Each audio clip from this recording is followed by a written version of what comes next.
يا صباح الفل، يا صباح الهنا، يا صباح الياسمين، اللهم صل وسلم وبارك عليك يا حبيبي يا رسول الله. انت عملت ايه تاني كده يا شوشو؟ بعد ما كنت فرشت الشقة رجعت نكشتها تاني. نكشتها ليه يا جماعة؟ عشان طبعا ابو مهاب جاي وجاية كده سريعة، فما كنتش عندي وقت اللي انا طبعا هنكش الشقة تاني من الاول وانضف واعمل. شلت الحاجات السجاد اللي كان مفروش ونضفت الشقة تاني كده على الماشي، سريع سريع. بس الحمد لله اللي انا كنت منضفاها تنظيفة جامدة برضه قبل ما كان يجي وكده، وما كانش في دماغي ان هو يجي. ديت اول ما بدأنا بقى اوضة الاطفال مشغلة النور وغيرت السراير ولمعت السراير وكله تمام ماشي. تعالوا بقى كده نطلع معانا على الصلاة. بعد ما خلصت الأوضة الصغيرة كده هقفلها كده واسيب لهم النور بتاعهم ده واطلع هنا في الصالة. برضو خلصت الصلاة تنظيف وشغلت لهم النور الشعري ده. القبة ديت فيها كده ليد كهربا مشغلاه يعمل جو كده هادي. هنا بعد ما خلصت الصالة مسكتها برضو نضفتها ورا الركنة والحيطان تاني وشلت السجاد وجبت السجاد التاني البديل. السجاد ده ما بيطلعش إلا لما يكون ابو مهاب جاي بس. وطبعا كل حاجة متعانة لازم نطلعها. نزلت معايا الترابيزة دي وحطيت عليها المشمع والشوكولاتة والمناديل والفازة بتاع الورد الحلوة دي، كده شكلها جميل معانا. المفرش ده ماشي مع الجدار بتاع الركنة والآية القرآنية دي. في شوية تعديلات لسه كده يحصلوا في الصالة وفي الأوضة الصغيرة، بس ملحقتش اللي أنا أعملهم، بس هنعملهم معاكم بإذن الله. وهنا الفواحة ديت كده فيها معطر بتشتغل كده في قلب الشقة تديلها ايه ريحة جميلة. والقعدة الأرضية ديت والنيش منضفينه وكل حاجة كده تمام معانا في الصالة. تعالوا بقى بينا نخش على الجزء التاني. ايه رأيكم بقى في الفينش الأخير ده؟ هنا خلصنا كده الصالة بأوضة الأطفال كده جنب لوحدهم، وتعالوا كده هندخل من عند الستارة ديت هنروح عند المطبخ وعزاكم الله الحمام والأوضة الكبيرة.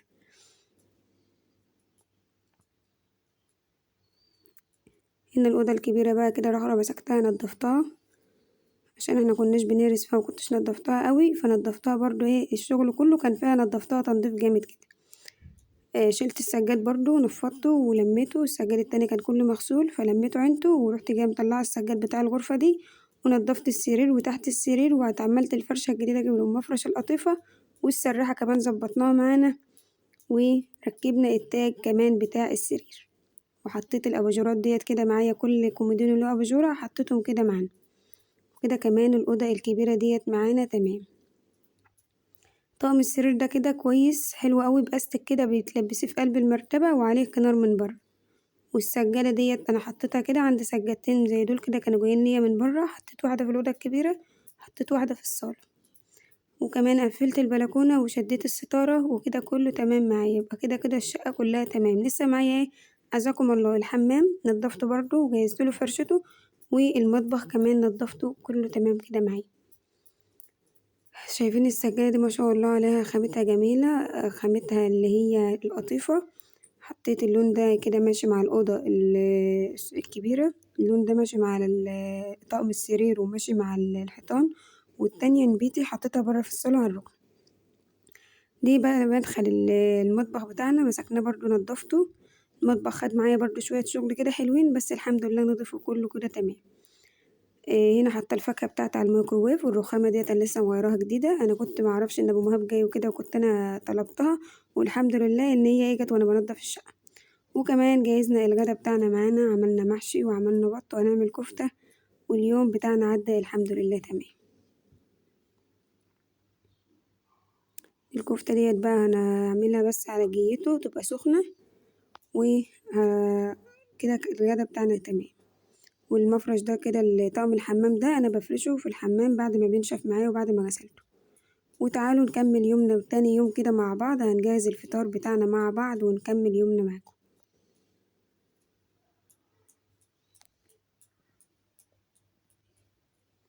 كده خلاص خلصنا من المطبخ وطلعنا على الطرقة. ده طقم الحمام هنفرشه بعد ما ينشف.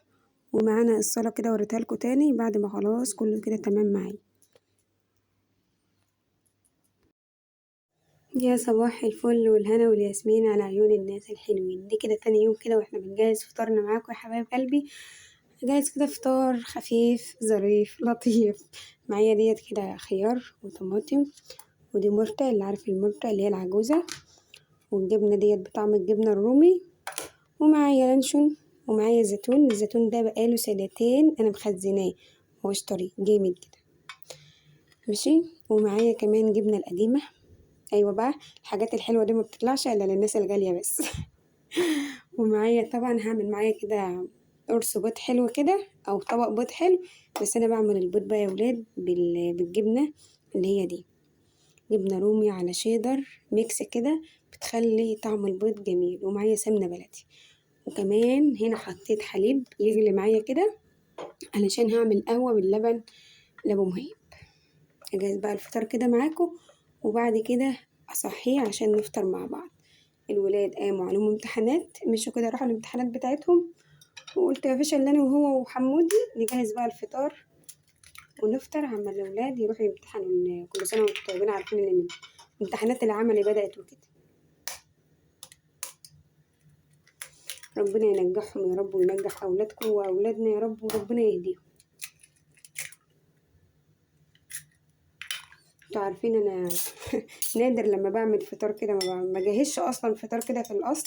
طول ما أبو مهاب مش موجود معانا ما بنقعدش كده نعمل فطار كده ونقعد نفطر مع بعض، بنقضيها سندوتشات وكده. هجيب معايا نطرة كده من الفلفل الأسمر، نطرة صغيرة عشان ما يسمرش معانا، وكمان شوية دقة. ايه رأيكم بقى في تنظيفات الشقة والتروقة الجامدة ديت؟ انا ما صورتش معاكم عشان انا كنت لسه يا حبايب قلبي منضفة معاكم الشقة ما كملتش اسبوع. الف البيض ده كده وبعد كده احط الجبن. اشيل بقى الحاجات دي كده ننضف جنب مني. اجيب معلقة واخد شوية جبنة كده حلوين واحطهم على البيض.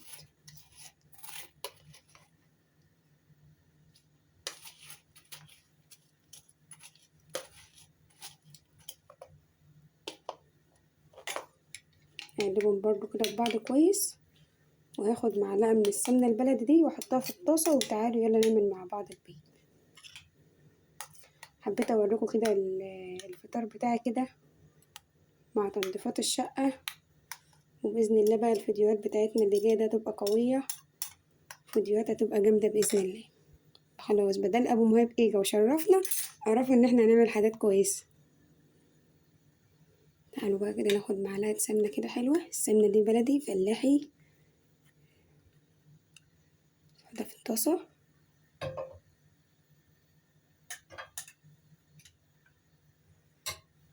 تعالوا بقى معايا كده، معايا معلقة السمنة اهو. شغل البوتاجاز. تمام. استنى عليها كده اما تفك معايا وتسيح، واطلع بقى الكماد بتاعنا واوريهولكوا عشان احطه في الميكرويف يسخن كمان معايا. السمنة فكت معايا ازاي وساحت. انزل بقى كده بطبق البيض بتاعي ده، بسم الله.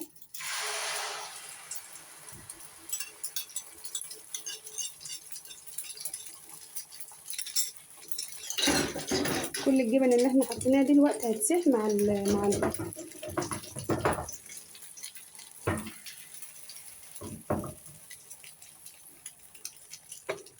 قربوا كده معايا، شوفوا الحلاوة والطعامة دي.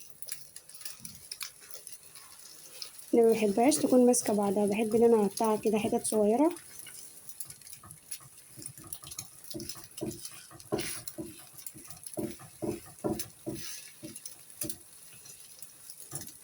ريحة السمنة البلدي يا ولاد ايه، تحفة. معايا الحليب كمان هنا اهو. انا هعمل الحليب كده واسيبه يهدى شوية علشان نعمل بالقهوة.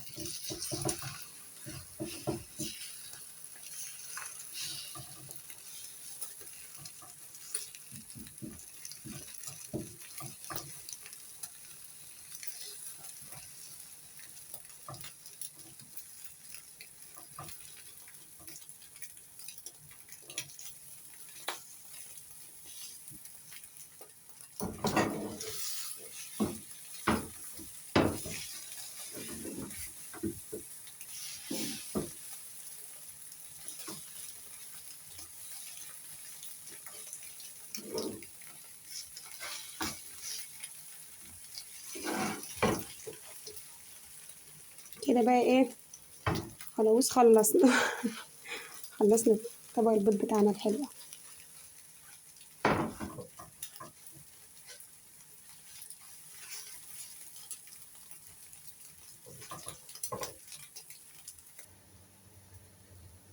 طبقي وانزل بقى بالايه، بالبيض هنا بقى يا حلوين.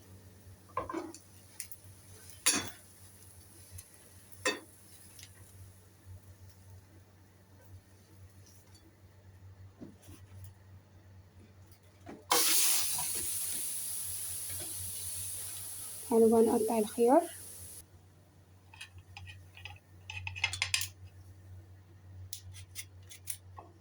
حبيت طماطم واحدة هنا، ملناش تقل كده على الطماطم، نعمل واحدة بس، انما احنا بنعشق الخيار، بنحب اكل الخيار. عندي محمد ابني ما شاء الله بيحب الخيار جدا، عشان كده لما باجي اعمل فطار او عشاء بحط فيه خيار لمحمد.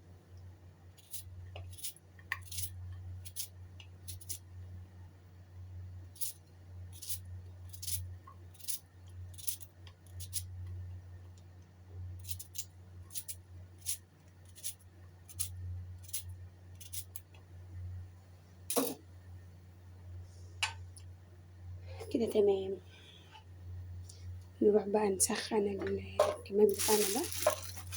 انا بتاع خلاص لما عرفت ان ابو مهاب جاي وكده، عملت شوية كماد ايه حلوين ما شاء الله، الولاد واكلين ده منها كده طرية كده وحلوة.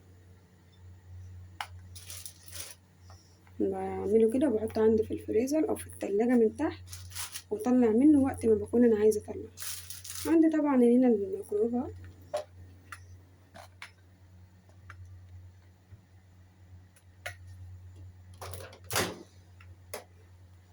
برص كده جواه وبرجع.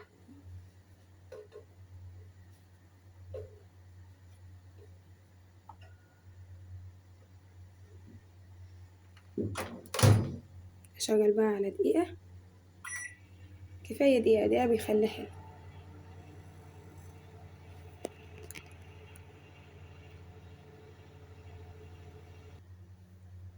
فصل معانا كده، خليها سخنة أكنك لسه مطلعاه من قلب الفرن.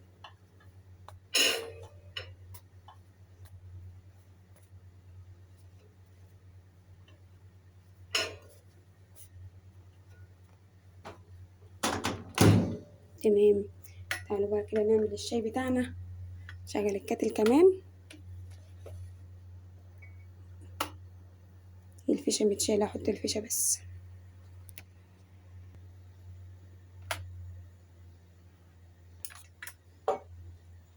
هنا بقى خلاص تمام، الفطار بتاعنا جاهز اهو. اتفضلوا معانا بقى الفطار، نشرب الشاي بقى مع الفطار الحلو ده، وبعد كده نعمل ايه شوية قهوة كده معاكم برضو ايه حلوين كده في المزاج. هشوفوا بقى اللبن، مش عارفة دايما كل ما احط كيلو لبن لازم اللبن يفور مني ليه كده. الحمد لله، قدر الله ما شاء فعل. نضف البوتاجاز بقى. احنا كده بقى نعمل شوية الشاي بعد ما خلص اللبن اتكب معايا.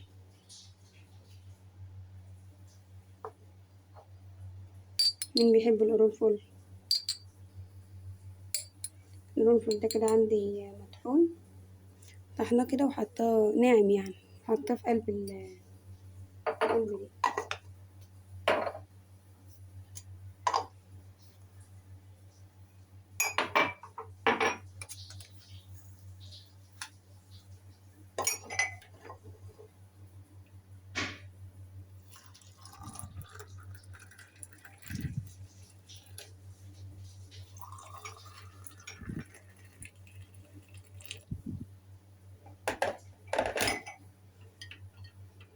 نفطر بقى، وبعد ما نفطر ارجع معاك واحنا بنعمل القهوة.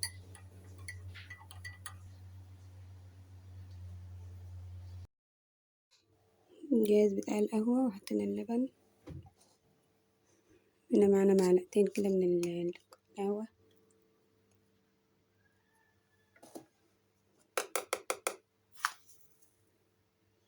نحط برضو معلقتين من السكر، نقلبهم بقى ببعض كويس، وبعد كده احط الفيشة ويتعاملوا معانا. بإذن الله نجيب سبرتو ونعمل قهوة مع بعض برضو بالسبرتية.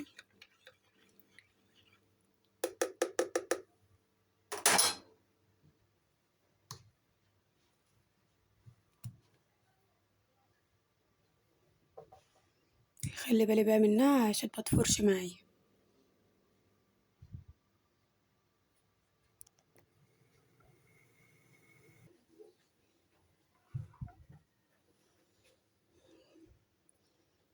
عملنا كوبايتين قهوة كده نظبط الطاسة عشان البتاع ده منجزة في أعمال القهوة.